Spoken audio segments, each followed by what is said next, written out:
Hey, did you know that when you step foot on the trails here at Royal Botanical Gardens, you're entering the houses of all of the things that live here?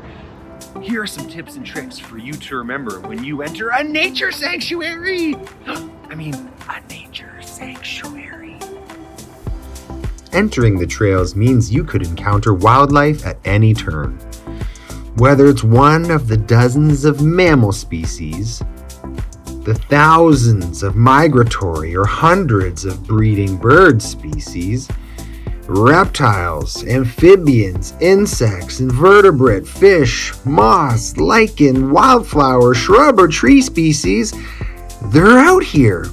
But don't be discouraged if you don't see anything right away. Try finding a place where you could enjoy a sit spot. Calming your body and being still in nature allows for the possibility of wildlife to reveal itself and thus allowing you to enjoy it. And a number of tools could be brought with you, including cameras to take photos, binoculars to spy creatures near and far, and heck, even a notebook to jot what you see or even draw. And instead of picking up and capturing the species with your hands, consider taking pictures and submitting it to Seek, which then submits it to iNaturalist.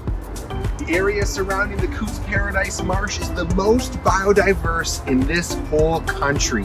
We are surrounded by multitudes of different life. It is our duty to preserve and protect it. We're doing our part. We want to make sure you are doing yours. Stay safe on the trails. Until next time.